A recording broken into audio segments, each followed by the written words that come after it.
There we go. All right, we should be good.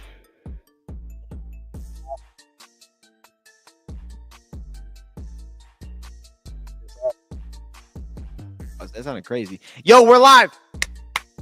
Let me know if I sound good. Hey, we got the mic in a different spot. Y'all see that? Come on, man. Come on, man. Hey, shout out to Bleacher Report for this. They hooked me up. See, I got to get used to this, though, because I was editing my last video with the mic like this, and it threw me off because every time I do this, it's bad. I'm so used to standing and talking like this. Now I got to get used to it being at the... It's all right, though. It's all right, though, because it looks kind of good. It blocks my mouth a little bit. I'm not sure if this is normal. Like to watch people where you can't see what they're... Could be like a robot or something. I don't know. Anyway, we're live, man. And today, look, I wanted to just jump on here, kind of just touch on free agency. You know, we got that coming around here pretty quickly. I've been kind of just watching people in the background. So there's different guys that I'm like interested in that I think we could touch on, guys that I haven't really looked into that I think we could touch on, because I think this weekend I kind of want to like build it out, you know, getting ready for next week. They really have a kind of an outline of like what we're expecting free agency is going to look like, because we haven't really done a lot of free agency videos. And then also I think I'm going to be doing something with Easy this weekend too. So this is a good opportunity to kind of tie it all together, kind of get a nice little feel for it. But there was one player that caught my eye because I did my mock off season, posted that thing, and I had Devin White in there. If you haven't seen it, I had a signing Devin White. And after I made that, there was one move that I was like, yo, I kind of wish I would have done this, but I didn't do it. And it's not actually the player we're going to talk about today, but I was like, ooh, maybe I should have done this instead. And that was actually signing Eric Kendricks. Now, I don't know that Eric Kendricks would want to sign here. I feel like he's very like schematic driven. Obviously, he teamed up with Mike Zimmer again. So I'm like, all right, maybe he probably wouldn't want to come here. But I've always been a big fan of Eric Kendricks. Like, he's always been a problem we've had to deal with. So I was like, maybe I should have did that. You know, with his age, he'd be a cool backup. Like, that would be amazing. Our linebacker room would get a lot better. But in saying that, you know, linebacker, I'm always open to like different options. And a different guy caught my eye today who actually just put on the thumbnail of today's live stream that I wanted to give some attention to. So I'm going to start with that, and then we'll go to the, you know, just random free agency talk. But I want to start with that for anybody that's watching this thing back. Yeah, let's do that. I see who's in the. Let me see who's in the chat real quick while we're getting this pulled up, though. We got my man Juan in here. I see you, Juan. The Doll Spoon. Hey, I appreciate you popping in, man. We got Charles in the building, as always. My man Charles. P. Oz can hear good. That's good. Keith O's here. All right, I see y'all. Carlos Cook's in the building. I draft Joseph Deanna round 1 for wide receiver 1. Come on, man. Come on, man. You already know what time it is. By the way, though, wide receiver, if you're using PFF, is cooking.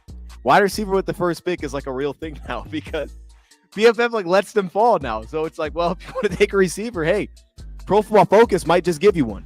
You know what I mean? Like you could take a receiver with that top pick. Matthew Golden might fall in your lap. Emeka Egbuka might fall in your lap. So if you want to take one, like that's what you want to do, this is the perfect time to use their simulator, because those rankings are always changing. My man, you know what's great? Just quick side note, Donovan Ezeraku, who is in my mock offseason, if you haven't seen it, immediately, bro, the next day, that dude has moved up. Like he's ranked like 16 on their board. I'm like, thank goodness I did this when I did, because I wouldn't have been able to get him. And that would have frustrated me. So, you know, shout out to PFF. I sometimes I feel like they're watching the videos and they're like, ooh, okay, you liked him? Let's make it so that's not possible again. Great. I appreciate you. Okay, but let's get into it. So the guy that I have is a guy that's projected to make this offseason. Let me get the number. We did this full episode over here on Bleacher Report just a little bit ago. He's projected to make just about $2 million in cap space this offseason, or as a contract for a 1-year deal. And this was not something that I was super open to, but I was trying to come up with names that I thought fit like an idea of short-term deal, 1 year, kind of the prove it deal, but has upside, like could turn into something, right? The low risk, high reward type of free agents. And because I'm looking at all these linebackers, and I'm like, all right, who could fit for linebacker? And I did Devin White. I was like, all right, we can't really visit. I mean, I guess we could. But it was actually the other guy in his draft that caught my eye, because I just was going back and watching how these guys played last season. And the one guy that I was like, all right, I see there's issues here. I could see why, like, his price point wouldn't get super high, even after a pretty strong last season. I get it. And I understand that not everybody's going to be interested in this player. But I can also see that he put together a pretty nice season. Like, there was things that I could walk away from, like, you know what? I could buy into that. And that's Devin Bush. So the other guy that went in the first round with Devin White, I think the Steelers trade up to get him. I don't remember what pick he was. Maybe you guys remember. I know he's top 15. I thought he was top 10, but it may have been like 11 or something. Either way, Steelers grabbed him. Didn't really work out. Then this last season, he's with Cleveland. And with Cleveland this past year, he actually put together a pretty strong year. Now, there's real limitations. And I don't know that he actually has like the body type or like the coverage skill set to be like, all right, he's the replacement for Alex long term. That's understandable, especially like on tight ends. Even some of the change the direction stuff, like I could see where that doesn't completely overlap. But in his role, like for what I explained the Devin White thing to be, I don't know why this is on the screen, by the way. Let me get this off here. There we go. But within his role, like what he does, there's actually some overlap to what Devin White does well. It's like really weird that these guys are from the same draft. I guess it makes sense. So in his role, I was like, man, this guy plays really fast. If you're looking for a guy that can definitely get after the quarterback, that brings a little bit more of a blitzing aspect, he fits into that category. And as a run defender, like I think about having David Long, Quan Alexander. Like I, of course, want guys with a little bit more length, a little bit more like trust at the second level when they get blocked, that they're going to get stack and shed more consistently. But in today's NFL, you just don't get a lot of those guys. They're rare. You know what I mean? It's hard to find those guys. And Devin Bush kind of falls into that category a little bit. But he what stuck out is he did a really nice job of making up for the problems, right? He really hid what like it's easy to point out what he doesn't do well. But he did such a nice job of, to me, like hiding what he didn't do well. And I was like, you know what? I'm kind of interested in this dude. So I'm just showing a few plays just to kind of give a sense of who he is. You're going to see him here. It's hard to see here. He's going to be blitzed on this first play. He had 10 pressures this past season. He graded really well as a blitzer this past year. But you see him here as a run defender. He's kind of like a true Will Backer build, right, for what we're thinking of. But you don't want him dealing with blockers consistently at the second level. And I thought Cleveland did a nice job. Like they would put him in the A gap, and they would have 2 defensive tackles in the B gap, so he wouldn't have to constantly deal with linemen, and he would just have to play fast and scrape and just get downhill. And it's these things. Like he would play with these tight navigating angles that gave him a chance. And it's not like he's not tough. It's not like he wasn't attacking dudes at the point of attack, because he was trying to settle himself in. He was attacking guys. His length was an issue. His whole take on technique was very inconsistent, but he was attacking people downhill. And you would see like these plays where he's scraping through, navigating, finding a way to get to the pocket. And then I'm like, well, hold up. What about Denver? Right? How do you play against Denver? Because John Morton's coming from Denver. How do you do against Denver? Was he a problem for them? And this is where he is capable. You put him at the line. You allow him to take running backs. You, of course, have the sideline-to-sideline speed. Here he's on the tight end. He's physical with dudes, maybe overly physical at times. And it feels, you know what he feels like? He feels like the guy that absolutely needs a quarterback next to him, like a defensive quarterback. He needs like the guy that's like, okay, let's make sure we get you in the right spot. Let's align you. And to me, that's Jack Campbell. That's what he feels like. It's like, all right, this guy clearly needs a quarterback. So like I see Dre Greenlaw. He's not Dre Greenlaw right now. Of course, like Dre Greenlaw, I feel much more comfortable. Like he's going to handle his business. But like you're going to need a guy that's going to kind of position him like, okay, hey, let's get here like this. We see him get pushed over here in zone coverage. But then you get him in zone. You like the movement skills, right? You like some of the transition, the way he kind of just laps into zone coverage. But he's so aggressive. And that's what gave me the Alex Anzalone vibes. Like I think of Alex Anzalone, what I always love is like in zone, when he finds his target, he plasters it. He takes it away. He's not just kind of floating. Like you know what he's going to do. And he's aggressive. The transitions, like I'm going to get downhill. He's aggressive to everything he does it fast. And that's the vibe that I got. Like there was mistakes, but everything he did pretty fast. And that's what stood out to me. So like here you see him again, backside. Now this time he has to deal with contact, but he's still attacking guys. He's just navigating to the football. It's ugly, but he gets there. He makes the tackle. Here against the Chiefs, see, this is the issue. This is what you don't love. Here now he's working A gap. You're thinking, okay, he can just play fast. He's getting on top of the scheme, and then there's a little lockout, but you see he gets kind of pushed back, right? He can't really fill in to kind of dealing with the offensive line, but he ends up getting the finish ultimately. And it's just, he just plays fast, man. He's downhill. He's aggressive. He closes things out. He takes things away underneath. And then here he is. You're going to see him navigate again. I actually have more clips that we can go to if we have to, but you see him working through the traffic, kind of tracking dudes down. He had a good season last year. And it was like okay, this guy's found maybe we know what he is, you know, and he kind of found his path, and it feels like he needs some direction. But it's like the perfect idea of young player, very cheap contract potentially, which is probably what he's going to get, right? A very low offer, and young enough, but has a role fit within a defense that if he's next to a Jack Campbell, you could see the vision. You could see like, okay, I could see how this would work. You put him next to a Barnes that's been here, that actually has the length, where it's like the Lions dealt with this last year with the guys that don't have the typical build. And that's just what the NFL's full of. And maybe that's just like Lions, we're out of that. But with where we are, we have a lot of guys that have been in the system. It's going to be Jack year 3. It's going to be Alex Anzalone. It's going to be Malcolm Rodriguez. It's going to be Derek Barnes. Hopefully, I want to bring Derek Barnes back. And it's like, and by the way, the projections on Barnes are crazy. The dude's projected to make like $1 million, $3 million for a year. I'm like, okay, if that's the deal, that's done right now. Like, I don't know why that's not done yet, but I think he's going to get more than that. The point is like a guy like this that feels like he needs direction. It's like, that's the spot you put him in. You put him in a team that has those people already there. Like, I know Eric Kendricks is a good player, but I also know that he wants he's probably going to want to be, he likes the Mike Zimmer fit, right? There's a defense that he wants to be a part of. And I don't know, and as much as I like Dre Greenlaw on paper, and I love the idea of it from a one-side perspective, from his perspective, is he like, yeah, sign me up to be a backup? Like, yeah, probably not. Now, I'll make the case like, yo, look, you're going to play for a winner. You're going to get snaps. We're going to rotate. And you still could be the future. Like, we like your film. That's why we signed you. I like him. But it's like from his perspective, White could, a guy like Bush could also be on the table like, oh, definitely. Like, sign me up. I'll shoot. I just want a chance, man. Put me in a room where the defensive coordinator is a linebacker. All right, give me that team. I could see from his perspective him being interested. So just a guy that caught my eye, and I thought that he would be a great jump-off point for today's video, man. Devin Bush as a potential free agent option. I have other ones that we could talk about here live as well. Now I want to get to the chat, see what y'all are talking about. Let me turn this beat down too. Is this beat loud?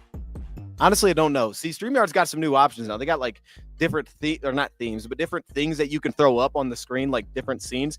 I don't know how to work it yet, but we're gonna figure it out. It's gonna be great for the draft if we're live on StreamYard. I don't know. It should be great for the draft. We could jump back and forth between different themes, which is gonna be great. D-Ray's in the building. I assumed this was going to be the entire comment section. I'm going to be honest. That was the one thing. I was like, if I go live, every comment's going to be about Darius Slay. Every comment. And like, I don't have like a ton of interest in bringing him back. If we did, I'd be fine with it. As of now, I don't really have a hard stance on it. I think by next week, I'll have a harder stance, on like where I am, like great, get him, or like, no, I'm not interested. Right now, it's not like a huge priority for me. Like if we brought him back, I'd be fine with it. If we didn't, I'd also understand it. It's not like huge for me. It'd be fine. I like Slay. I'm a big play Slay guy. We still got the bobblehead back here, but I'm not like totally invested in having to make that kind of move. So right now, I don't really have a hard stance on it. But that will be something that at some point we'll probably have to do a video on it, just because everybody wants to know about Darius Slay. I get it. That's what I expected. Would you rather draft pick for linebacker free agency? Either one. I think part of me kind of wants to go free agency just because in a way it'd be nice to have a guy that's proven as a backup after moving off Jalen, to kind of know that I'm getting better, because I think we need to get better at backup linebacker, to just know that I'm getting better. But the flip side is cool too. Now it does matter though, because just saying like it does matter to the player, of course. And I haven't seen every linebacker, but I do think that there's a little bit of there's obviously a drop off when you get to more of the day 3 projected pieces. And I do think that if you get to that spot, it's going to be hard for me to point to a guy that I think is clearly, at least as of now, I think is clearly like, oh yeah, go sign him, go draft him. That makes more sense than going free agency route, because if I'm going to get a linebacker, I almost want to be a little bit more aggressive with it. Like if we're going to get a guy that could be part of the future, I'm okay with being a little bit more aggressive to that. It just depends on what we're looking for. Linebacker, I think for everybody I think we throw linebacker names out. I think we're all thinking different things. Like it depends. We have to put ourselves in the shoes of, okay, are we talking about a Barnes replacement? Are we talking about with Barnes here? Are we talking about an Alex Anzalone future replacement? I mean, those are two very different types, very different styles for what we're looking for. I tend to lean more on the side of looking for more of because I think Barnes is going to get re-signed. I lean more on the side of the Alex Anzalone future replacement, something like that. And I think if you're looking for that in the draft, you're going to have to be more aggressive than likely just sitting back at day 3 and saying, let's just throw a pick there. You can do it. Maybe you hit on something, but I think you're probably going to have to be more aggressive, because Alex Anzalone is unique. He's got some length. He's got great size. He can cover different pieces. Devin Bush is more of your running back. Take him, let him fly downhill. That's a guy that's unique, right? There's not a lot of Alex Anzalones going around in the NFL, so if you're going to do that, I think you have to be more aggressive. You go get my guy out of, can't think of how you say his name, but it's Schweschinger. I've watched him a lot out of UCLA. It'd have to be something like aggressive like that. Or, I mean, maybe not even to the first round grade, but it had to be more aggressive than I think a round 6 or 7 pick that you're just throwing, if you're hoping that that's going to happen. Now, if you're taking a flyer on a guy, that's fine. But if you're legitimately investing there, you're probably going to have to stay in the top 2 days. I don't think Malcolm is going anywhere. I don't think he's going anywhere either. This to me, I'm not replacing Malcolm. Malcolm isn't the replacement for Alex to me. Like I think Malcolm almost fits closer to this Devin Bush kind of style. He's more there, but Malcolm also has flexibility. As we saw last year, he may get some more on the ball work this next season. That's possible, especially depending on what we do with Barnes. And if you don't bring back Barnes and you're asking Malcolm to pick up some of that role, which is possible that they do that, then I think the investment has to go flip over to being more heavily into, okay, well, who's that next guy? Who's the guy that does bring length? Who's the guy that offers length, that we feel comfortable, that can deal with blocks at the point of attack more consistently? And then who's that guy that could also maybe bring flexibility, that can kick back, off ball, play the Barnes role, because he's our backup Mike Still, Or you can put him on the ball and you're like, hey, look, this guy can rush the passer, cover the flats. We don't need to ask a ton there, but we have the run game, pass rush ability, flexibility. So I don't think so. Malcolm's huge. Malcolm's going to be key next year because Malcolm gives them flexibility, I think, hitting free agency and the draft, that they know they can put him in a lot of different spots and he's going to be capable. I think Malcolm's a very important part of leaving flexibility this offseason. Don't release Zadarius, keep him. We're not going after edge. I'm with you in terms of not releasing him. I think his price point, there is an argument to release him and then re-sign him, where you release him, you drop the dead cap, you actually give him a new deal. That's actually something that you could do. I mean, you could think, I don't know that will actually happen. It may not actually, I don't think that'll go down.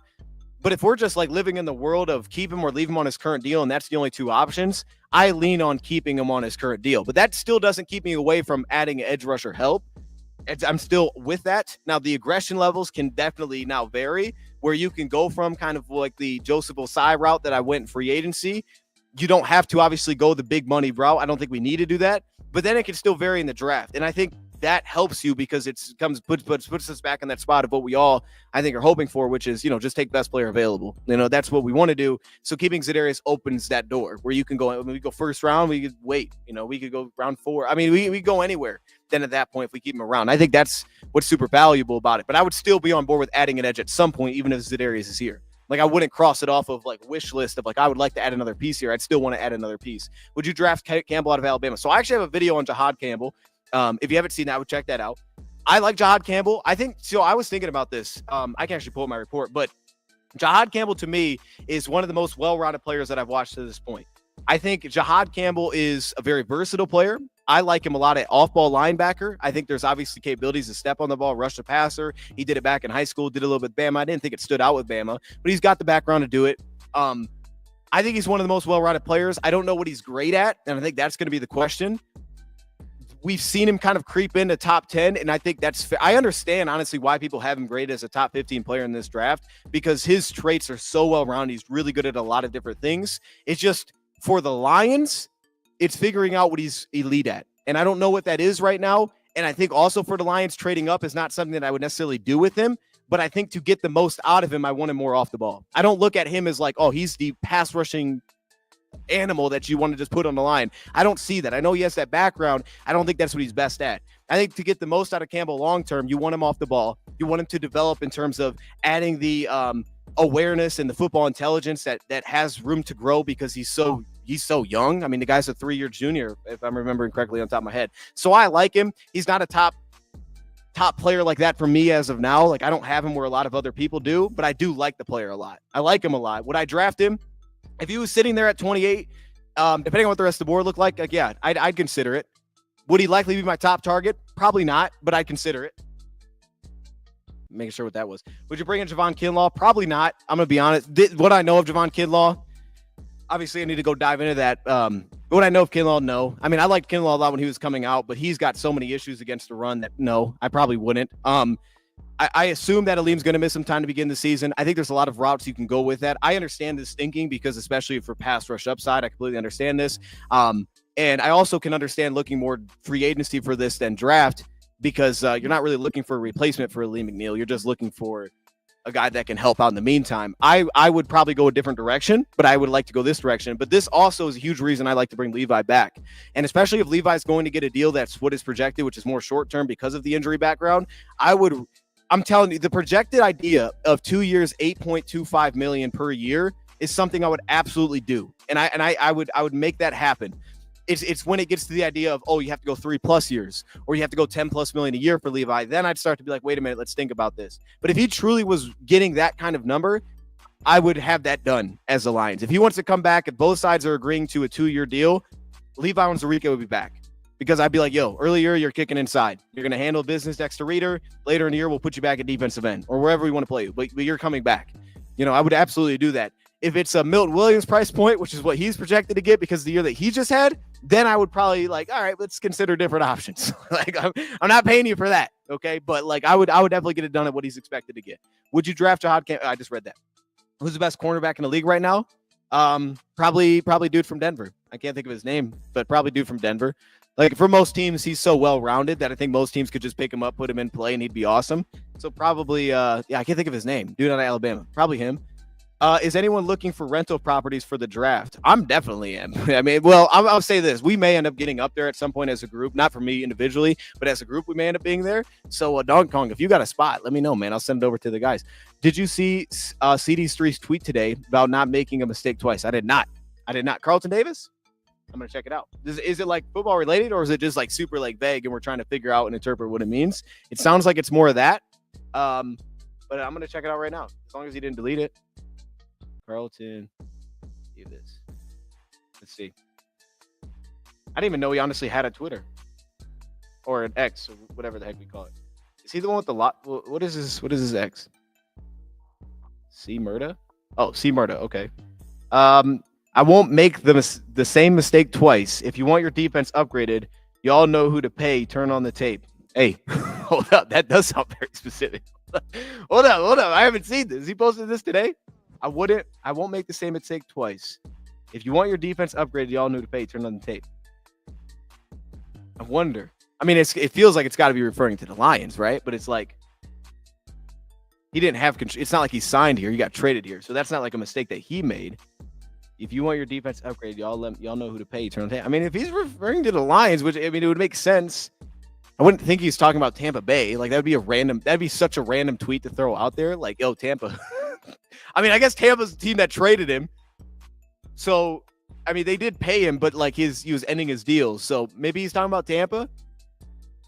Or maybe he's just trying to put it out there. I don't know. That feels like a Lions jab for sure. Like definitely feels like a Lions thing that the Lions are like, yeah, we're not doing that. I don't know.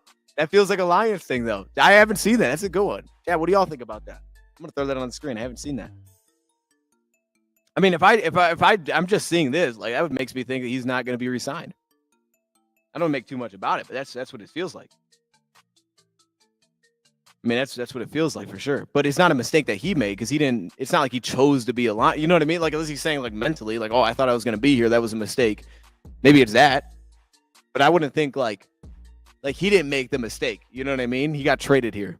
So then I also think Tampa Bay. I don't know. He's looking for a deal, right? He wants to get paid. Somebody's going to pay him this offseason. So I don't know. Is he just looking for the bag? Like if it feels like he's looking for the most money, so he's going to throw something like this out there. And I do think that we could be priced out of Carlton Davis. I think it's perfectly fine that the Lions also say, hey, biggest amount we're going to give out is to cornerback this offseason. I think that's fine too. I think the one clear-cut upgrade that I've seen in free agency is DJ Reed. I think I can make a case that DJ Reed is better than Carlton Davis. I think that's fair. The Carlton's not going to be surefire for anybody because he's injury prone. Like he gets hurt a lot. Like, and we all know that. I mean, on the field, there's a lot of great things, little things I can knock, but I love him on the field. He's going to be injured. You know, he's going to miss a handful of games. So you understand why a team would be like, yeah, we're not going to make you the biggest paid corner on the market this offseason. I think that makes sense. I want to bring him back. But I think like if you put him next to DJ Reed, I can make a case Reed's a better corner and he fits our defense. So I don't know. That's interesting. But yeah, he's trying to get his money. You know, this was happening with the Bills. I know the best example I know is this was happening with James Cook, not like directly, but James Cook was super direct with it. Like, yo, this is how much I want to make. Give me that extension. Players are doing this. Everybody does this on social media now. They throw things out there. It's going to get attention. And that's how people negotiate, I guess. I mean, that's at least how the players negotiate. The agents are going to be handling business, but the players like, yo, I got a platform. Let me post something on X and get people talking. That's how I'm going to do it. So, look, man, you understand the game, bro. Dudes want to get paid. I get it, man. I get it. That'll be a back and forth for sure. I think Elijah Moore would be a good fit. I like Elijah Moore. I like Elijah Moore a lot, actually. Who did I have for receiver? Okay, so the guy that I had today is, I like Elijah Moore with Cleveland. I mean, this wasn't the best year this past year. But there was a lot more expectations that I had this past year for Elijah Moore, what that was going to be in Cleveland versus what it actually was. There's probably a lot of fans still through from the draft outside of him acting like he was like being on something. But the big thing there is I had Tylan Wallace today. He was the other guy that I put in. I had like a list of guys that I thought would be like very cheap, which was Devin Bush was on there, potentially has a high ceiling, right? Could turn into something big. So my one receiver pick was Tylan Wallace because Tylan Wallace this last year had 11 receptions. It was like his biggest season, but Tylan looked really good. He just doesn't play a lot. So that was actually my choice from that side, but I think those kind of fall into similar categories. Elijah will likely make a lot more on the market, I would assume. He'd make a little bit more. you got the idea that Thailand hasn't been anywhere else, so that kind of works in his favor, I guess. But I would assume that he's going to make more in free agency. But we're kind of in the same ballpark there, and I like both of those. What did my man say? Ados, I have 3 houses for rent. 2 20 minutes away from Orlando, 1 30 minutes away. The only 30 minutes is new house, and we're looking for bigger money. Hey, Donkey Kong, message me on X, man. Or if you follow me on X, like unfollow me and follow me again, I'll follow you back. Message me on X. And if you got like those houses listed or whatever, like on, something like on a renting site, if you want to like send me the link, that'd be sick. I'll send them over to our guys with the round table. I know they've considered like going somewhere. And, I'm not saying anything's going to happen for sure, but I'll send it over to them. At least then they can think about it. You don't have X? All right, message me on Instagram. Message me on Instagram. Or just send me the link somehow. Email me. Send me the link to the houses or whatever. I'll get it sent over to them and I'll see what they think. Okay. Actually, while we're here, would you re-sign Jamal? No, I wouldn't re-sign Jamal. I love Jamal, though. This is actually a couple days ago before this happened, just like randomly, just like seeing some of Jamal clips.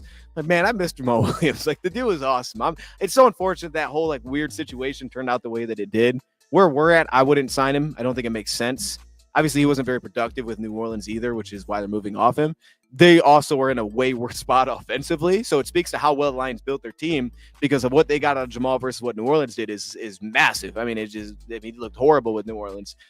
I like him. If we needed a running back, I'd do it. But we extended Monty, so no, I wouldn't bring him back.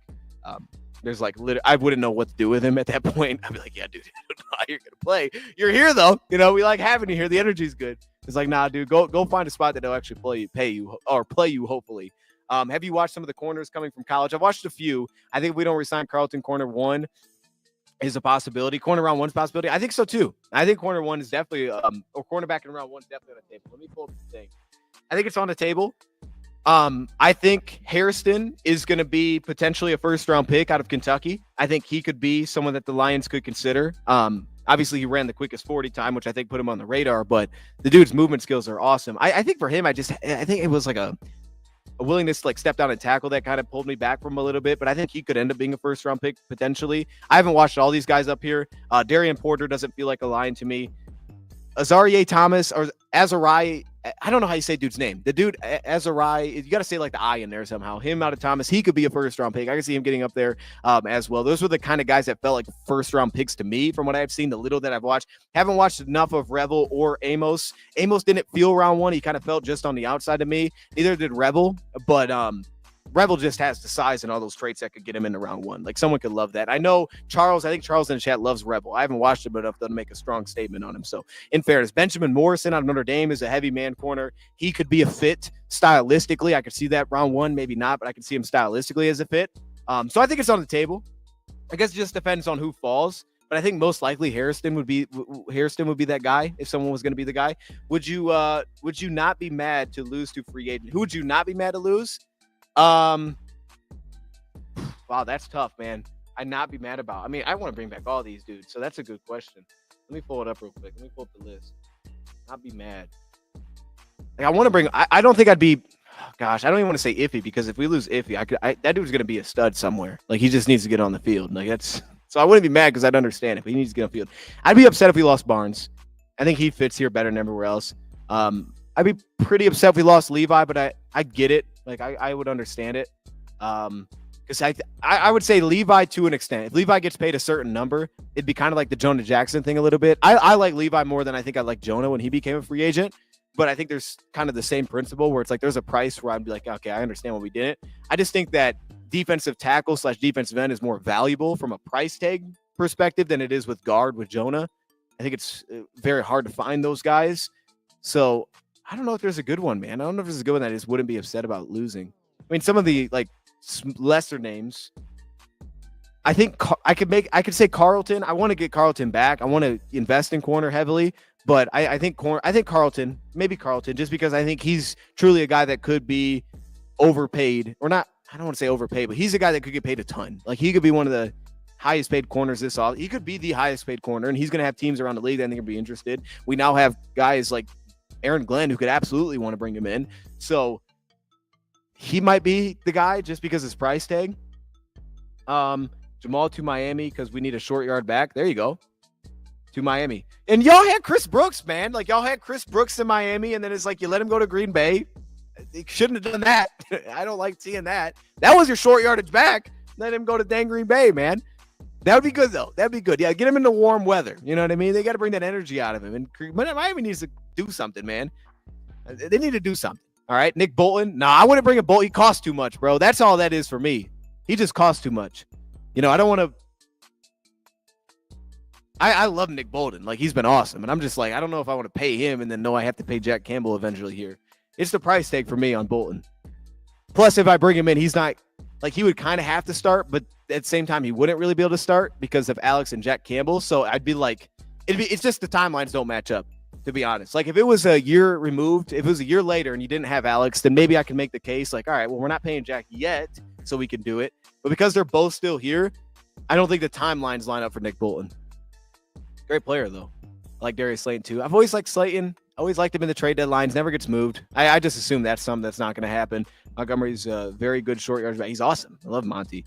If you got to pay someone, I'm happy it's Bolton. I mean, I like Bolton, too. I just don't think the timelines are here. I like to see Slay back wrap up Dealson's deal. Yeah, I don't know. I'm fine with it. If we want to bring him back, that's cool. If we don't, that's cool, too. I don't really have a strong take on either side. Adam Schefter of this. The Adam Schefter's channel's back, but man, Elbo's in the building. Shout out to Elmo. Elmo, we missed you, man. I love free agency stream where I send the deals in. Yes, bro. Okay, this year is gonna be huge for that. So we have, I think the negotiating period starts on the 10th. Oh, let me know if I'm wrong with that. Is it the 10th that negotiating starts? I think the negotiating period starts on the 10th, and the plan is we're gonna be live. So I'm gonna be live on Bleacher Report from like 1:30 to 4:30 that day. So like the normal like 3-hour span, I'm gonna be over there. They're hooking us up, man. We're doing like a 4-person stream for that. So I'll be live over there for that.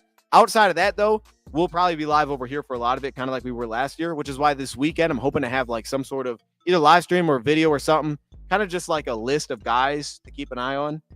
I'm going to have to dig into that this weekend. But soon doing something with the draft is kind of throwing me off. I don't really want to bring anybody over 32 in. I understand bringing a Cup. Yeah, I wouldn't bring in a Cup. I wouldn't bring in Cooper Kupp.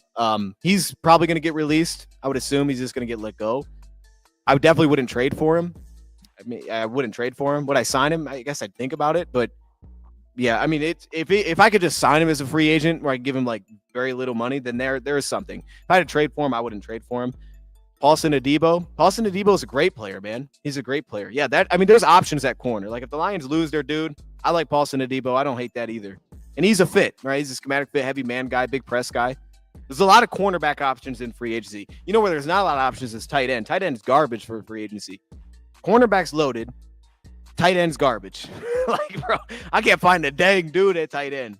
I'm disappointed as heck. Yo, if you need a tight end, you better draft one. This draft about to go fast for tight ends. There's nobody out there at tight end. It's crazy that there's nobody out there at tight end. It's crazy to me. This is a side note. Like, Gesicki is a free agent. It's garbage, though, man. It's like, dude, what the heck? What is going on in the NFL? Like, I don't know. I guess it's like it's hard to find tight end. I don't know. There's something going on there. It's garbage. I don't think Brad pays for anyone. If anything is bigger deal he gives out, it's either Carlton or Barnes, and he just grabs studs in the draft. I don't think he pays for anyone. If anything, the biggest deal he gives out. See, I can see this. I can see the biggest deal being in-house option. I think that's probably the case too. I think the biggest deal could absolutely be one of their own guys. One of their own guys, not someone that's just coming from elsewhere. Unless it's corner. I actually could see them paying big money for corner. I could see that. That's really the only position, though. Like, I don't think it'll happen on defensive line. Don't think it'll happen at defensive end. And there's like a world where, like, okay, that'd be kind of cool. Like, if Malcolm Kuntz would be kind of cool. But, like, I don't see it happening. Corner's the only one I think that would happen. I don't really see guard. Not big money for a guard. What do we do with Hooker? We keep him, man. You keep him. I'm not touching Hooker. You're going to have to give me an amazing deal to move off of Hooker. Like, he's going nowhere. All this stuff. I saw someone say cut Hooker. Like, bro, stop it. I'm not touching Hooker at all. The dude's staying here. Now, next year, maybe we have a conversation, right? He's like, I kind of went out, that kind of deal. All right. For now, dude's going nowhere. Unless it's an amazing offer, I'm not touching it. He's going to be my backup. That's why I drafted you. You're my backup quarterback. That is what it is. I'm backup quarterback. That's what it is, right? It's like I'm not changing my plans all of a sudden. You're my backup quarterback. I'm not initiating anything. If you want to get out and you want to move and you make your voice heard, conversations will then happen. But in the meantime, you're my backup quarterback. That's why you're here. You see the Lions like Jalen Milroe? Oh, my gosh. Hey, if Jalen Milroe's like if he falls, bro. Yeah, if he falls down the draft, that's fine. Jalen Milroe is not good right now from everything I've watched. If he falls in the draft, okay. Round 1, absolutely not. Round 2, pretty much absolutely not. Anything beyond that, now we can have a consider. Now we can talk. I'm gonna let another team overdraft him. We could talk though at that point, and that's fine, right? Now, if we did something like that, to me, he's not an upgrade over Hooker though. Like I wouldn't be happy if the Lions like let's draft Milroe and then move Hooker. That wouldn't make me excited. I'd be like, oh, we just downgraded that backup quarterback. That's how I'd feel personally. Like Hooker was amazing in last year's preseason, so that's how I'd feel about that. But yeah, I mean, I guess if he just started falling, but if it's round 1, I'm absolutely not. You got to watch. I've watched the film. We did a quarterback breakdown. I'm not a big Milroe guy, not at all. I think he ended up in my top 5 though. I think he was like 5 or 4. Not a big Milroe guy though. No, he wasn't 5. He wasn't 4. I had Curtis Rourke above him. He may have been 5. But in fairness, at the time, I also had a guy that just opted out of the draft on there too. So he doesn't, you know what I mean? He doesn't really. He would move up just on his own from that. How do I feel if the Lions went quarterback round 1? I'd hate it. I would hate it. There's no quarterback round 1 for them. There's not a quarterback that I like for round 1. Honestly, if the Lions took Shedeur round 1, I wouldn't like it. I don't like the quarterback class at all. At all. Like I think it's a terrible quarterback class. That said, though, it's better than like the Malik Willis draft. But Cam Ward would have to fall for me to consider it. Like if it was a quarterback round 1, I don't think there's a round 1 quarterback. Because Cam Ward won't be there. I don't think this is a round 1 quarterback for us. Any edge we go for? I thought DeMarcus Lawrence is interesting. I didn't think he played well. He played that great this last season, but I think he's interesting. I think he played pretty well a year ago. Khalil Mack, I think, just cost too much. I don't want to pay that much for an edge rusher.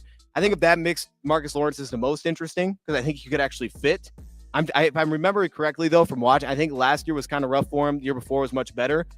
He could make sense because you're kind of getting him, I think, in a dip year, if I'm remembering right. And then you could really get him at a cheap price. He'd be one of those 3 I'd actually think about. So let's say we resign Carlton and Iffy, then sign Cup and Slayer. Are you stoked or worried? I wouldn't love that. I would think that we spent our money in the wrong place. I would be happy to bring back Carlton and Iffy. You know what I mean? Because I think Iffy could be much cheaper than what I'm expecting. Signing Cup would make me like a little bit like, okay, I don't know what we're doing there. Unless it's a cheap price. If it's a cheap price, I can make it make sense. You can make it make sense. Signing Slay and Carlton to me would be a bad decision. I wouldn't do that. That would be too much. Like one or the other for me there. That's the only thing that holds me back with that. Just bring in both. I wouldn't bring in both. Because I definitely want Terrion starting. Like I don't want to touch that. I want him to start, go forward. I'd love an opportunity for Rakestraw to start next year. Even if he doesn't, that's fine. But I'd love the opportunity. I'd love to have it on the table where it's like a real possibility. And we still have a Meek. I just feel like I'd be doing too much there. Shepard in the 4th or 5th round out of Colorado. Shepard? Have I done a thing on Shepard yet? I think I've only done one on Western. I don't think I've done one. Yeah, I don't think I have one on Shepard yet. Shepard ran like a crazy 40 though, didn't he? Dude, they got a lot of fast receivers at Colorado. They got a lot of fast receivers. Didn't he run an insane 40? That's what it was. Hold up. Am I thinking of the wrong guy? I might be thinking of the wrong guy.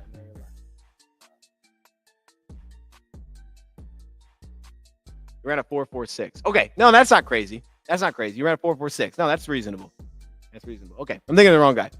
So you'd welcome a Slay deal? I mean, I'd be fine with it, man. Like, I don't have a strong take on it. Honestly, I haven't watched enough to give you a strong take. So maybe this weekend I'll give you a better take on it. I'll say that. I've watched a lot of the under the radar guys. I haven't watched a lot of that. But my plan was, and this may come out Friday, so I would say best place to get thoughts on that would be Friday. Bleacher Report first. My plan Friday is to do our show on all of these big names, or not the big names, but all the guys that have recently gotten released. Like they're happening every day now. I'm going to compile like 5 or 6 guys that I think maybe could make sense of that list. And then we'll do a video on it, or the show will be on that. So that'll be probably the first time I give you a good take. I just haven't got there yet. Today was a different topic. Today was the under the radar, or not the under the radar. Today was the upside cheap free agent deals. That'll probably be Friday. I'll start doing that. We also did trade ideas as well. We did that again. I think we did it on Monday. I went through potential trade targets, which I think there's some good ones there. The one that stuck out to me, just to throw a couple names out, Tariq Woolen at one point was benched I don't think he'll get moved, but if he was, that is a move I would make at cornerback aggressively. Like, I'd be cool with that. Like, if you want to move off Carlton and go trade for Tariq Woolen, that I'd be cool with.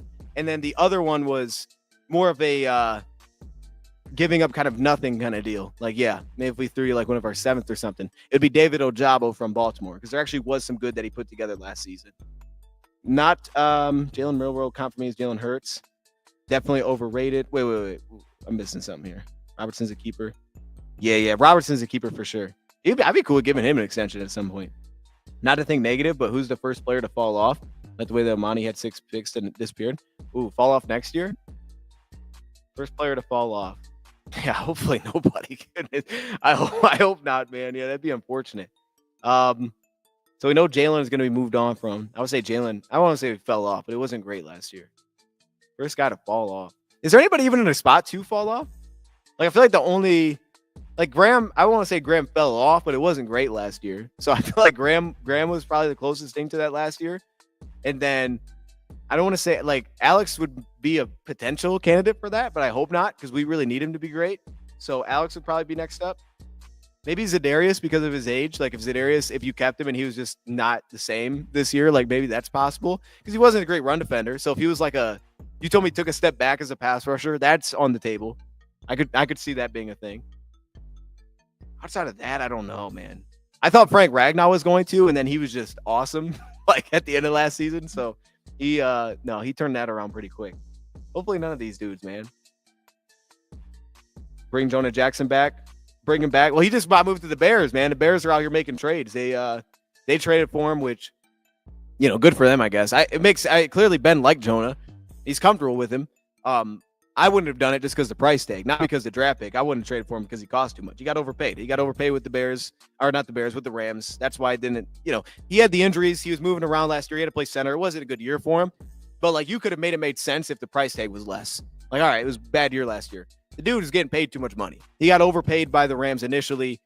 That's why it was like, bro, this is not going to make sense. So, for the Bears, like, hey, I guess they got money to spend, so that's fine with them. I wouldn't have done it because of the price tag. So that was like one of those names that when it came up, it didn't interest me at all because he cost too much. And then today they moved for Joe Tooney, which I'll be honest, I don't know a ton about Joe. I know he's bad at tackle, but guard, like, all right, I remember Joe Tooney back for the Patriots days when we would do videos back then. That one makes sense. I think that's a good trade. The Jonah Jackson one I think is kind of a flop, but I think the Tooney one makes sense. I have a feeling it might be J-Mo since the new OC. I think it'll be the opposite. I think J-Mo's actually going to take off this year. I think if anything, I would bet on J-Mo's overs for every statistical category, because I think he's going to get a lot more vertical shots this year than he's gotten. I think it's going to be more opportunity than he's gotten in the past. It's a fair bet, though. Like, if you're saying new OC, something's got to change, maybe that's the guy. I would bet the other way, though, with Jameson. I would bet that he has a massive season and makes it hard to bring him back after this year. That's what I think is going to happen. It's going to be hard to re-sign him. I feel like our offense line is great, so close to falling off. Yeah, I think it's really possible we lose Zeitler this offseason. I think that's pretty possible to happening. Glasgow, I don't even look at Glasgow as the starter next year as of now. I think Mahogany's going to start. Decker, I don't think Decker stepped back at all for me yet, so I feel good with Decker. He got that extension last year, so I'm confident there. Confident about our tackles, confident in Frank, confident in Mahogany starting, and I'm hoping Zeitler comes back. But if Zeitler doesn't come back, I would understand it. And at that point, Graham is your starter. So at that point, we got to address guard. And look, you could start with that 5, but at that point, we got to address guard. And it's probably, hopefully, through the draft, but we got to do it. Colby might have an opportunity then, but we probably got to address guard a little bit more aggressively. Can we get Evan Brown back? I thought about that one. Evan Brown, I don't think he played against us when we played him at Arizona. I don't think he was playing that game.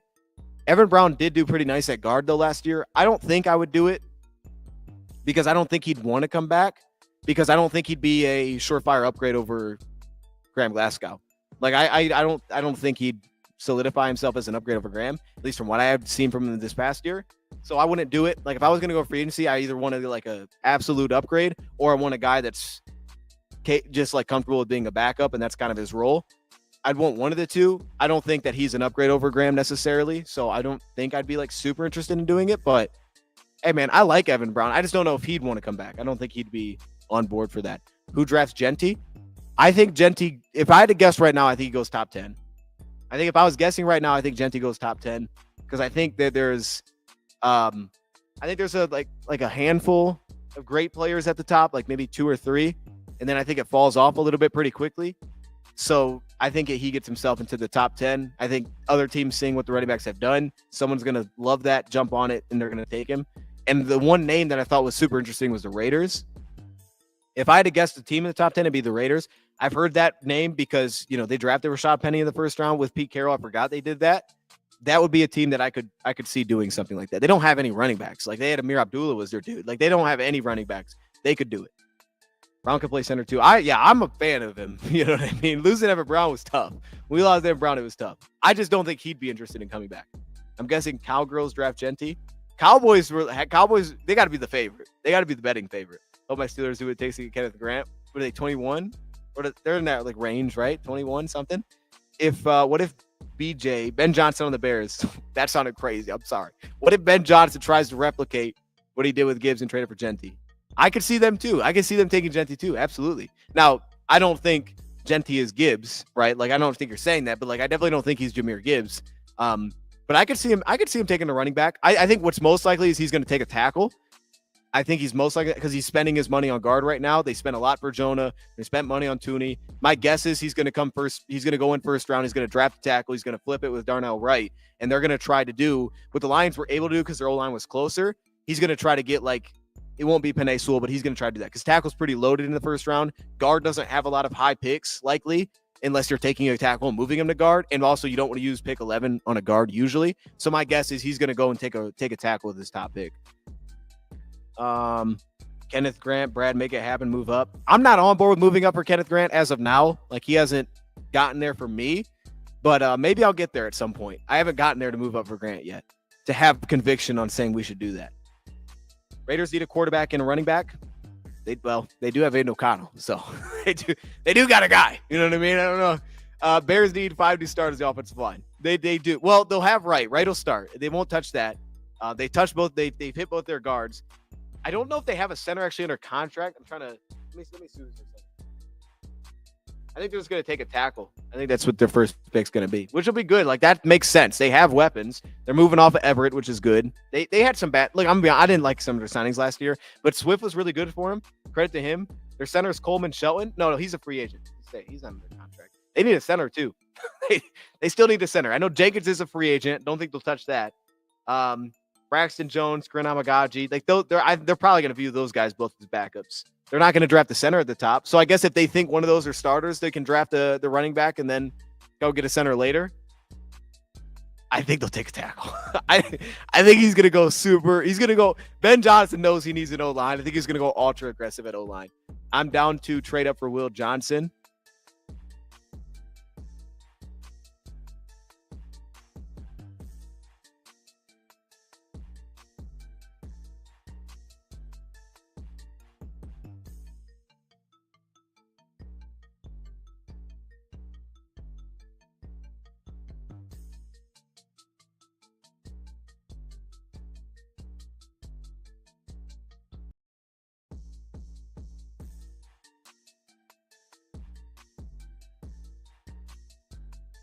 Oh, shoot. Did I leg out? Oh, I'm good. What the heck? I think, okay. But yeah, I think Will Johnson's going to cost too much. So, froze that comment. I froze? Oh, you didn't hear me? All right. I think Will Johnson's going to cost too much. I think Will Johnson could go top 10. I think he's definitely going to go top 15. I think he's going to cost too much for them to move up. I would love it, though. Like, I like the ideas of being aggressive. I think it's fun. I just think it'll take too much to swing that kind of move. Like, Terran last year was relatively reasonable. I think where our draft capital is going forward, I think it'll take maybe too much for him to make something like that shake. I think it'll take too much for something like that to go down. But I think being aggressive in general is very on the table. Yeah, I think we're getting to a spot now where we're picking late. You have to be aggressive, and you have to have a lot of conviction that you're drafting guys that can be starters down the road. So it means you have to be aggressive. And you can just drop off some of the late picks. We're just going to have less picks going forward, and that's okay. I think that's okay. But I think moving that high will be tough. Are we getting Miles, and are we re-signing Carlton? I don't think we're getting Miles. I don't know. That tweet that I just saw that tweet, so that makes me believe less that we're going to get Carlton back. Initially, I would have told you I think we're bringing back Carlton. Seeing that tweet makes me believe we're less going to bring back Carlton. I definitely don't think we're going to get Miles. I don't think we need to get Miles. Re-signing Zeitler, whatever his name. I'm hoping on Zeitler. I think that's in his in his house. I think that's more going to be his decision. And I think that Za'Darius will stay around. I don't know. We don't have to re-sign him because he's under contract. We may rework the deal. I don't think he's going to go anywhere, though. I think he's going to stick around. Bears, I think they also value, they gave up a 5th and a 6th with the 7th back in return to keep him. I don't think they're going to move off him. He's not costing that much. Bears might trade back to the first round, might trade up, back. They might trade up back to the first round. I wouldn't be surprised. Oh, you mean like back into the first round? Is that what you're saying? Do we draft a quarterback in the draft or for development? I would not. Not as of now. I don't think it's a good quarterback group. Yeah, I mean, well, clearly, hey, Charles, like, there's people that do think it is. I mean, not think it is, but they like, a guy like Milroe. And I could understand that to a point, right? If he fell far enough. I just don't think it's a good quarterback group. So just taking it as a landscape, I would not force the issue this round. I'd think about it next year, but I wouldn't do it this year. Decker has fallen off. He needs to restructure his deal. Fallen off? All right, Keith, we're going to have a big disagreement. I liked Decker a lot last year. I thought Decker was awesome last year. I thought Decker had maybe his best run blocking year last year. I thought Decker was fantastic. How would you feel about and he just also got the new deal, so I would assume they're not going to touch that. How would you feel about Nick Scorton or Donovan Ezraku? I would take Donovan Ezraku like Nick Scorton. I could see the path. He's a young player. I could see the path. I would understand it. Probably won't be my top option, I'm assuming, when the board comes around. But Ezraku, I would. Scorton, I would understand it. Have videos on both those guys, though. Both those breakdowns are on the channel if you want to see both those guys. And the next one, I don't know who the next breakdown is going to be. I had an idea of like kind of switching and going to Marcus Bow next because he's a guy that I've watched a lot recently. I could probably do the breakdown right now, honestly. We may change it up. I may stay on the same path of going edge rusher. We'll see. But the video's hopefully we get one out tomorrow. My goal is to hopefully get another draft video out, focus on free agency for the weekend. Friday, we'll have the live show at 6 p.m. Eastern Time on Bleacher Report, hopefully talking about all these Darius Slay, all those guys. That way you guys can get a real good take from me. And then I'll potentially come back on a live stream just like I did today. We'll talk about those guys. And then this weekend, hopefully some kind of free agency thing all kind of comes together. Okay. Ecker just seemed like he valued tradable player and replace in the draft. Seemed like the only value tradable player. Oh, you mean we could move him? I mean, he's definitely valuable. I'll tell you a team that would call the Bears. If we were going to move Decker, the Bears would be on the phone. I just wouldn't do it. I think it's too hard to find tackles. I think we see a lot of tackles go at the end of the first round that just don't turn into anything. Sometimes it hits, but it's rare. We saw the Cowboys do it with Guyton. We've seen the Chiefs try it a year ago. Well, Chiefs went with Kingsley, I think. And they may just be trying to look to replace him this year. We've seen teams take that swing, and it's hard to make happen at the end of the first round. I just think it's really hard to find tackles. This would be the year to do it, though. If there was a year to do it, this would be the year to do it because tackle is pretty heavy this year. It is, but I think it's hard. It's very difficult. I don't think the Lions trade play. Yeah, I don't think they would either. Jack Kaiser, is that what you're saying? Jack Kaiser, Ohio State.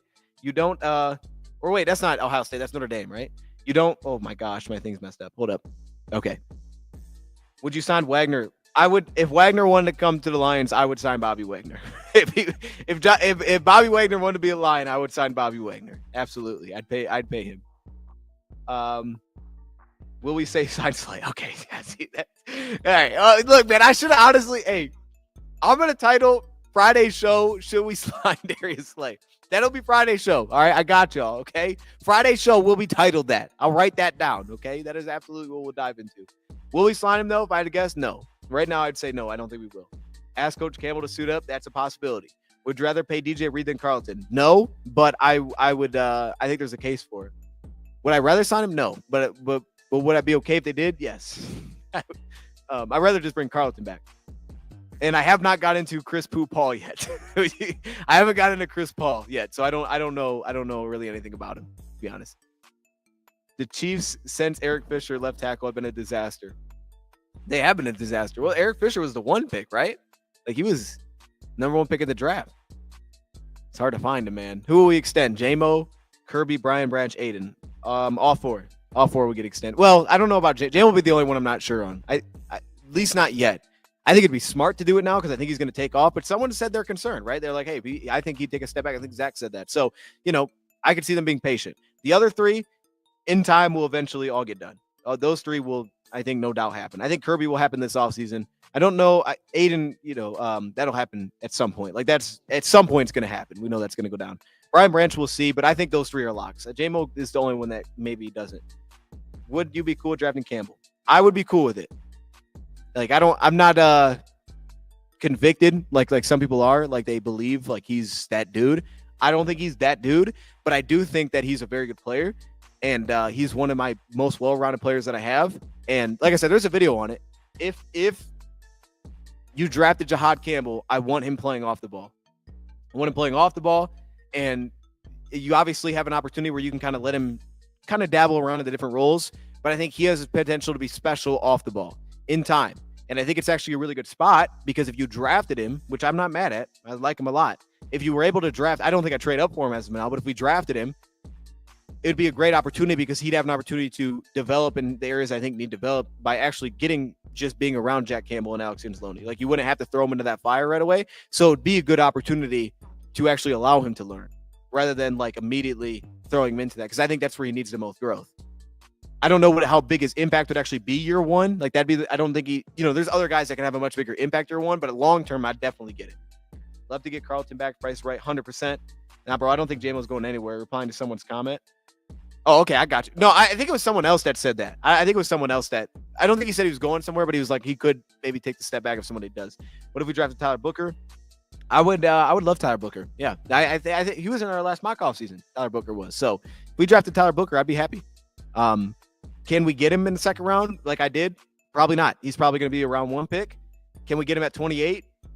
Maybe. Probably not, to be honest. He probably will go before we pick, but there's maybe. He might be able to get there. I could see teams athletically having knocks on him, but he looks like a first-round guard. I've been thinking we should draft Kobe Bryant, cornerback Arkansas. He's one of the guys I haven't watched much of, but I know people love him, especially because of his name, which is like very understandable. Like, if we just draft him because of that, I get it. But no, I haven't watched much of Kobe Bryant, to be honest with you. Cornerback wise, still a little bit lighter there. Obviously I watched a lot of Dorian Strong. I had him in the last mock-off season. I haven't watched much Kobe Bryant. I watched actually his teammate Melo Dotson a little bit for some reason. I don't know why I did that, but I went that direction. I've watched Elijah Huzzy. Yeah, a lot of guys for me. I haven't watched. He's one of the guys that I haven't watched like anything. I don't think I've watched anything on him. I may have like a few notes, but I don't really have a strong take on him. I got stronger takes on probably every other corner but him. I like Jack Sawyer. Jack Sawyer is one of my higher graded players that I've went through, like officially put a grade on. I don't know that he's a round 1 pick. I don't know that he's that. Would I draft a round 1? I'd be hesitant. I think that he fits us better than other teams. I think other teams will be looking for different aspects. If you told me the Lions were like, yeah, that's the style we want, I think he's one of the easier players to pencil into, like stylistically. He fits as a Lion. He's also one of my higher graded players so far. From an upside perspective, I could see Nick Scorton having higher upside, but I like him. I just don't know if he's a round 1 pick. I like him. Only seen a little bit of JT. Only seen a little bit. He might be the next video we actually do. Only seen a little bit of him in terms of like focusing. I mean, I've watched him, but I haven't like focused on him. With amazingly deep talent, D-line, can you see us trade down round 1? I could see us trade down. Now, I think it's really deep.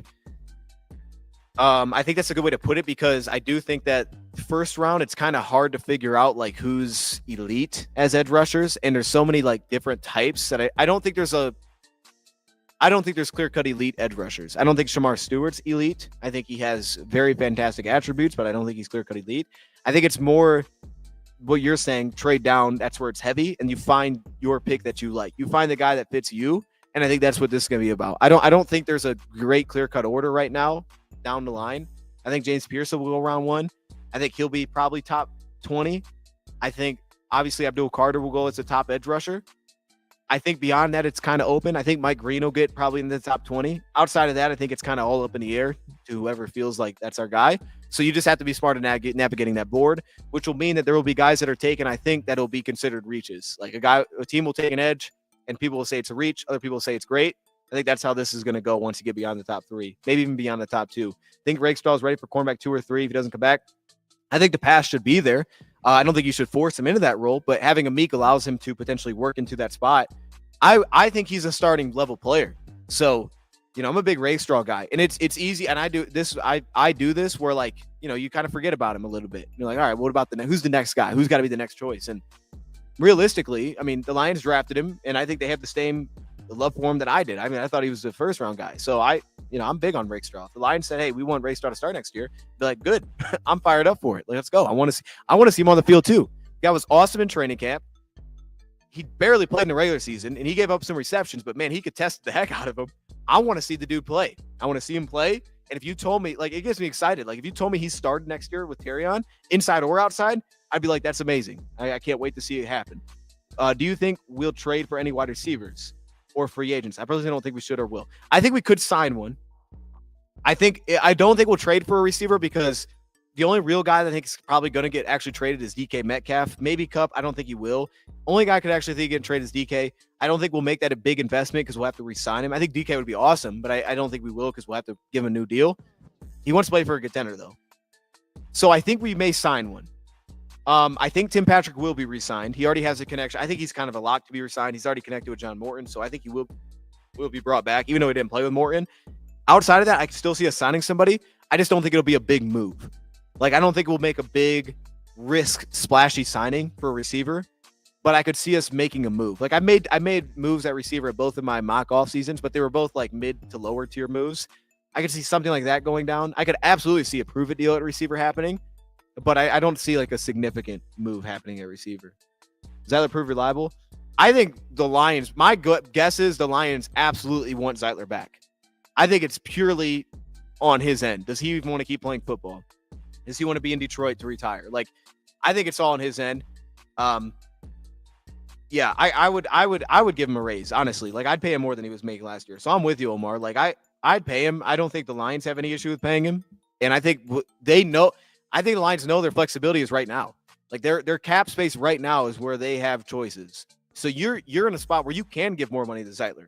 The Lions can afford to say, Zeitler, you want another one-year deal? If you want a one-year deal and you want it here, we'll pay you more this year. We have money to do that this year. Like, we're less flexible down the road. We're more flexible right now. We'll give you more money right now to ensure you stay here. I think it's simply the ball's in his court with that. Does he want to play again? But if he does, I'd move that. I'd jump his number up from last year. I'd lock him in for another year. A young, healthy J-Mo over DK. 1 second, my bad. Yeah, no, I definitely wouldn't replace DK with J-Mo. I would not do that. If he had them both, that's one thing. I wouldn't replace him. What do you think about Jonathan Allen for the 6th round pick? I wouldn't trade for him either. I don't trust his run defense at all. I'd have hesitation signing him in general. I like him, though. He had a really good stretch in the playoffs. He had like 7 pressures one game. I think that was against us. I think he cooked against us. He's always been a nice pressure piece. He got paid a lot. This year was a mess for him. They have their replacement, so it makes sense why they're trying to move off. Johnny Newton's going to be the guy there. Would I trade for him? No. He got moved off his spot too much against a run for me. But would I consider signing him? Yes. Like that would open the door. If he becomes a free agent, I'd consider it.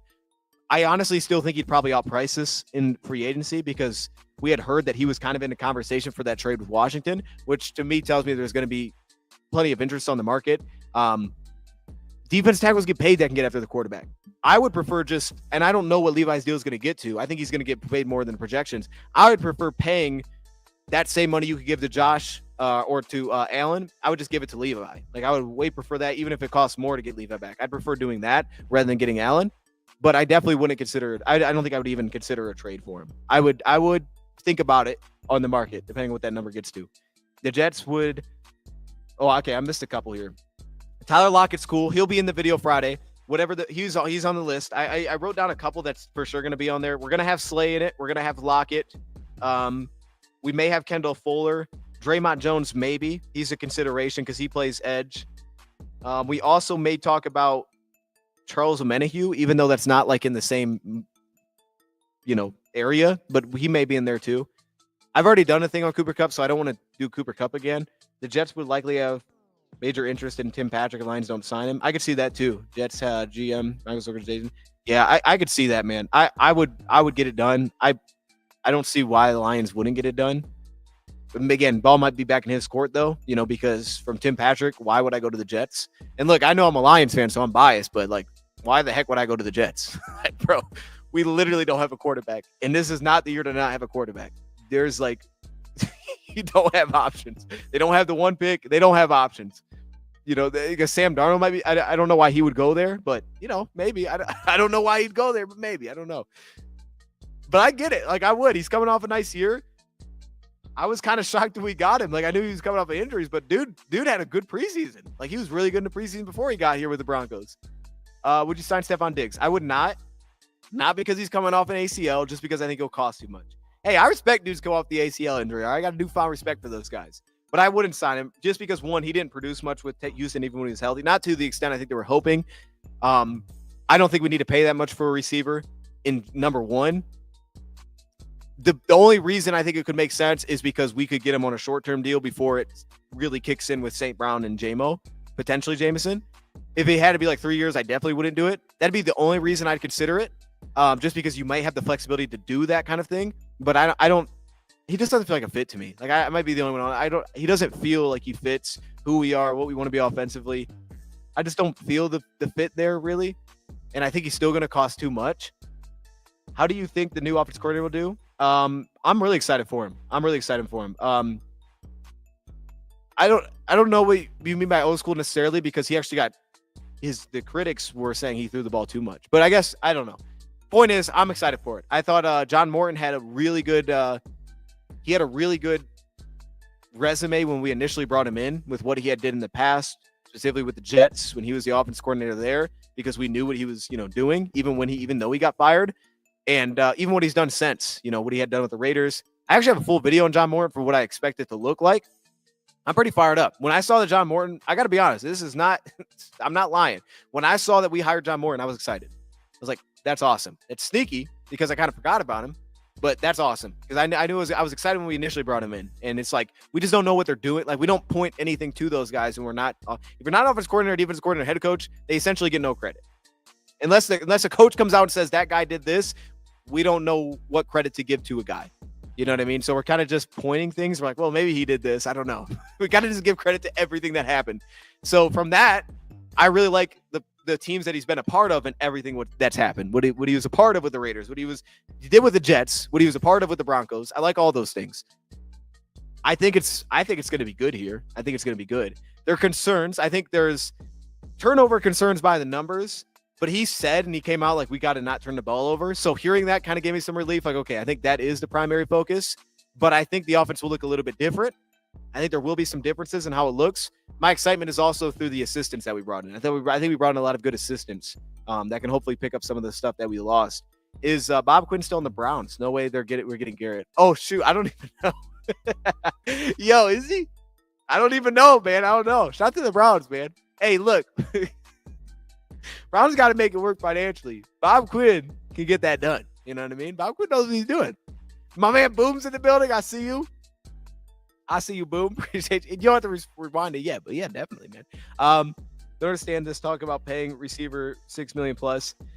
That's kind of my thing. I won't put like a hard number on it because, $6 million now is different than it was, right? Like even last year, the number's just going so high, like for cap space, and there's no, end coming soon. It feels like it's just going to keep jumping by $30 million a year. But I hear what you're saying. Like the idea of paying a large chunk of money to a receiver feels like it doesn't make a lot of sense because I don't look at free agency like I look at the draft. Like if you told me this, right? If you told me the Lions took a receiver round 1, I could get behind it depending on who the receiver is. I could actually be like, you know what? I'm okay with that. But free agency, big money, I'm on a completely different mindset because I know we're just trying to fill needs. The wide receiver is not really like a need like that for me. But if you told me like, hey, best player was receiver, we took the receiver. I'd be like, all right, hey, if this is the right receiver, I'm not mad at it. Like if you told me Luther Burden was sitting there at 28 and we took him, I'd be like, it makes sense to me. I'm not mad at you. I'm not mad at you for doing it. Yeah, man, I'd be surprised they let Mike Hollins out of the building over there with Buffalo. He did well there. He finally kind of found his spot. But I guess if they do, yeah. They always have that kind of guy. And I think I like Matt Collins more than I liked the dude they had before that. I can't think of his name. The other guy they had. Wasn't a big fan. How do you feel about Michael Hoyt? I like Michael Hoyt. No, Michael Hoyt's I like Michael Hoyt. Michael Hoyt, the problem is he doesn't have, and we looked at him in one of our Bleacher Report things too. He doesn't have something that stands out. He doesn't have a standout trait. They use him a ton in coverage more than like any other edge defense. He's in coverage all the time. He's not a great pass rusher. His best trait to me would be some consistency against the run. Michael Hoyt would be a nice deal if we didn't bring Barnes back. If we bring Barnes back, I don't think I'd bring him in. He would be truly, if Barnes doesn't come back and if you can get Michael Hoyt, I can consider it then. Like, that would make sense then. He's a smart player. He just doesn't excel really in any area that takes us to a different level to me, but he's very consistent against the run. That's what it would be for. You know, he doesn't have like a trait that stands out. If you are, let me come back to that. My goodness. I think bring Patrick back, Elijah Moore, wide receiver, just Cup. Yeah, like this is the kind of thing, like I'm in the same thinking with you, something like that. If Dose was my dad, that'd be so cool. Okay, that's crazy. I've never seen a comment like that, Daniel. You just made the stream go a completely weird direction there. But hey, I appreciate you being here, man. If you're worried about St. Brown getting injured, Hunter Renfrow would be dirt. Hunter Renfrow would be cheap. There's no doubt. I don't think he's going to sign anywhere, to be honest. I don't think he's going to. But he would be. He would be a minimum deal. If he signed somewhere, he was going to get a league minimum. So I'm not mad at it. Omar, I ain't even mad at it. Were you the one that brought him up last time? Someone brought up Renfrow last time too. You had to be the guy that brought up Renfrow last time. You're not going to get away with that. You brought him up last stream too. It's not just the money. Okay, I don't know what this comment is. Let me see. It's not just the money or the capital. Where are the touches? I mean, the touches would come from not bringing back Patrick in a lot of cases, right? Or, it's just style, man. It's just style. But I hear what you're saying. That's why I want to get big money there either. Yeah, I mean, if you bring back Patrick, it's kind of hard to find a great spot, but I think you still could because Saint's your slot. J-Mo's, you're wide outside. He could be opposite of Patrick. Then you'd have Khalif. But Khalif's roles really like moved. Like Khalif sometimes isn't very evolved offensively. So I like Khalif a lot, but there's a limited role for him. And honestly, even with Tim Patrick, I do think if you told me that you had those receivers, I would still say you could use a guy that can get open level 2 better. Like you could still use a guy that could be better there. You could honestly Tim Patrick, I think, brings more of like a one-on-one go up and get it element, but you could still use a better separator level 2. That's where I would say we could get better. So that's why I go with the Josh Palmers when I did my video. That's why, I look at those kind of styles because I think that style of receiver is still something that we could get better at. Everything else feels kind of covered at that point. That'd be the one style I feel like we're missing. I think we're still missing that a little bit. Demarcus Robinson, I think we're still missing that kind of piece potentially. You could make the case that you could add that. Darius Slayton fits into that, something along those lines. I still don't think that's necessarily here. Now, that doesn't mean you can't win. Tim Patrick wins against zone, but against man, like I think we could get better there. You're guilty. Okay, Omar. See, look, Omar. You know what, Omar? You know what I'm gonna do? I'm gonna write down Renfrow because if we have time, I just might watch a little bit of Hunter Renfrow from like 2 years ago when he was playing football and throw him into our next stream. That's what we're gonna do. That's what we're gonna do. No, I appreciate there's consistency there. You came back with him. You're like, we're gonna make this a thing. At some point, we're gonna talk about Hunter Renfrow. Because maybe you're speaking to he might get signed this offseason. I don't know. Now you're making me believe. You brought this up twice. I didn't know that it was you though at first. So I was like, wait a minute. Someone else is saying this. Is there like rumors I'm missing? Say we took an edge with the draft pick. Do we think he was Za'Darius? Well, we'd have to make the decision before, right? So in that case, I would say yes, because I think Za'Darius is going to stick around. I think it's fine to take both because I think every edge is different.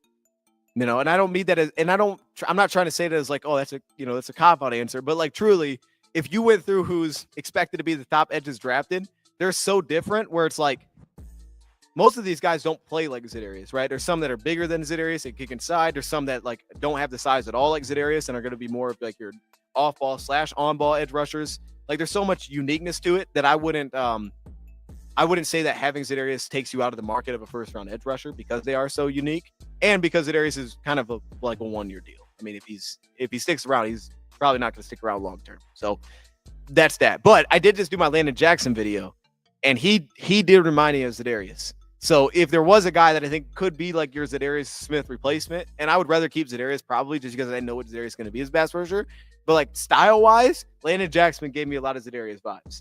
Both Pascal and Commish, both injury prone, but Commish not bad. Well, in Commish, the Commish is a free agent now, so we'll see if they do something there. I've seen Marcus Davenport's projected to make like $2 million in free agency, which honestly I wouldn't be bad at bringing him back. Like I'm gonna be honest, we haven't talked about it much. I don't think anybody's really acknowledged it. But if it's $2 million, I wouldn't hate us bringing him back on that deal. I know I wouldn't hate it. I'm a big, you guys know I have the shirt, so bringing it back, I wouldn't hate that. If we brought him back, I wouldn't hate it at $2 million. You know what I mean? I wouldn't hate it. I never really consider it because it's like, oh, you're not gonna bring him back. I wouldn't hate it. But Kaminsky is interesting. Kaminsky is interesting because you might be able to get him back on a minimum deal. Remember, the Lions redid his contract. They kind of dropped it. They essentially gave him like a pay cut last time. So it's on the table that they could try to keep him around. It'd probably be a minimum deal, though, too. So they could. If Barron fell to 20, would you trade up? I'm trying to 20 would take a lot. 20 would probably, it would take at least pick 101, right? It probably would take more than that to get to 20. It'd probably take more than that. That's the problem. It takes so much. If he was at 20, honestly, as of now, I wouldn't hate it. I wouldn't hate it. Like I said, you gotta be selective and be aggressive selectively. So if we didn't bring back Carlton, he was sitting there at 20, and the Lions said we want to move up and go get him, I'm on board. As of now, I'm on board with that. Without putting an actual like compensation to it, I wouldn't hate that. By the way, I think we're gonna be starting our defensive rankings soon on Draftaholics. I think maybe I don't know, but we do mock drafts every Thursday. So if you're just looking for draft content, every Thursday we basically do mock drafts. We did a Senior Bowl, we did a combine thing last time, but mock drafts likely going forward, if not rankings. So maybe both. I don't know. My two favorite O lines are Miles. You like Frazier? I don't know Tuis. I don't know who that is. Tuis out of Georgia. I know. Wait, hold on. Tuis.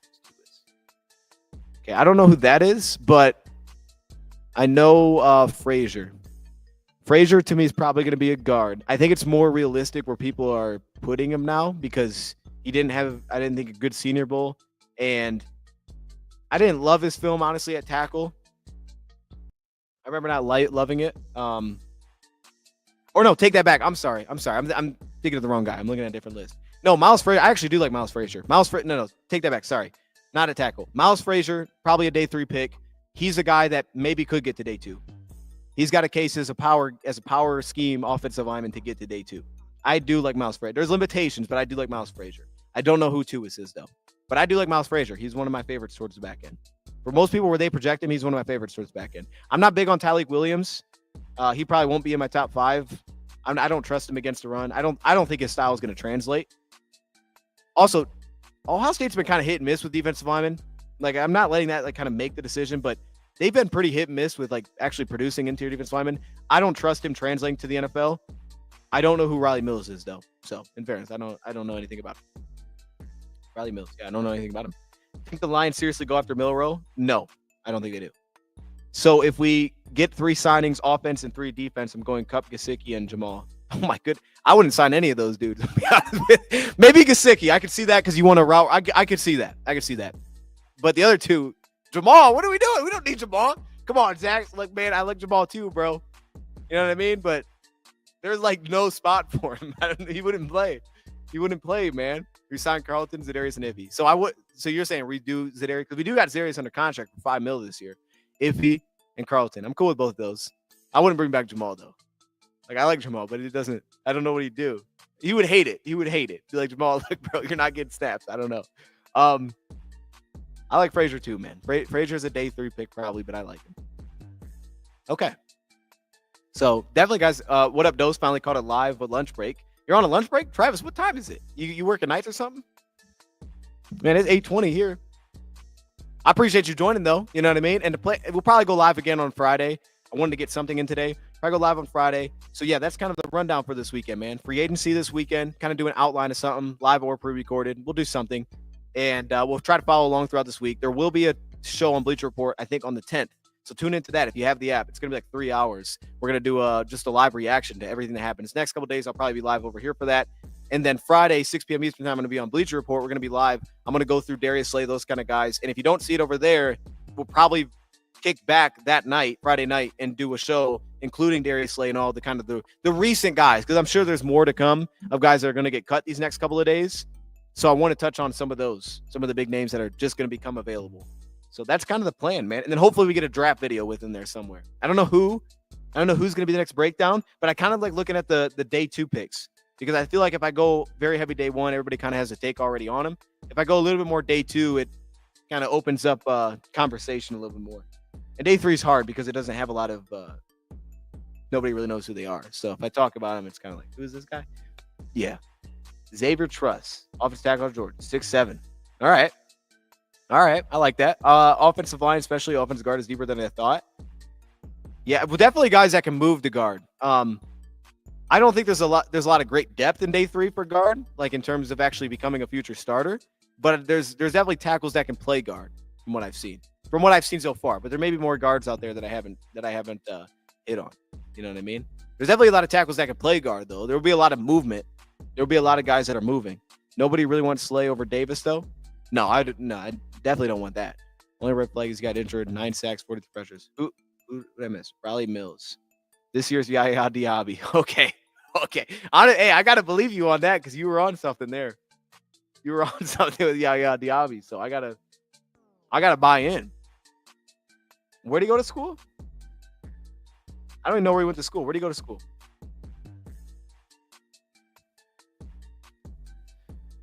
Else, you guys are nice. The defensive lineman, Savion. I like Savion. I'm not big on their left guard. I think he's smart, but I don't know if he's an NFL player. They got some defensive linemen though. Interior wise, I think they're okay. They got a couple day 3 guys maybe. Notre Dame. Like Zach Frazier. Oh, he went to Notre Dame. Okay. Actually, I probably have watched him. I didn't even know it. I was watching a guy today play against Notre Dame. He's getting cooked, so we might have been him. I don't know. Notre Dame's got some dudes, man. You think Zeller resigns? If if I had to guess, I'd say yes. I think he does. But if Levante David want to be a line, I'd sign him. If Levante David want to be a line, I'd sign him. Yeah, I'd find a spot for him. Put him on a line, rush a passer. If he wants to be here, he'd get a contract. He'd be here. All right. So we're gonna leave that there. We'll figure it out this week. You know what I mean? We'll figure it out. I like darn near everyone named Savion in this draft. Savion's a great name. Savion's a great name. You can't go wrong with Savion. You know what I mean? Can't go wrong with that. It is a great name. If I had to change my name, I might go with Savion. Now that we're talking about it, I might do that. And then hopefully I hope we do the drafting again this year, like we usually do on Walk the Mock. I'm hoping we get to do that again this year. Those are some of the best streams, man. I'm hoping they lock that in, but we'll see. I haven't heard anything yet. I don't remember when we usually do that, but I'm looking forward to it. Landon Jackson and Jack Sawyer, call it a day. Hey, I got videos on both of them. All right, we're going to leave it there. I appreciate y'all joining, man. I'll see you guys hopefully tomorrow. That's the plan. And, if you do want to learn more about, or not learn more, if you want to hear more about some free agents that I'm targeting, all this week and last week, I've pretty much done that on Bleacher Report. So there's a lot of free agent videos over there if you don't want to wait till this weekend. Till tomorrow, I'll see y'all then. Have a great night. And yeah, we're out of here, man. Darius Slay stuff, that's coming soon. I got y'all, okay? I knew what the people wanted. I should have known. I was like, I'm going to go live. People are going to be talking about Slay. I should have been prepared, but we will be Friday. All right, we're out of here, man. Have a great night.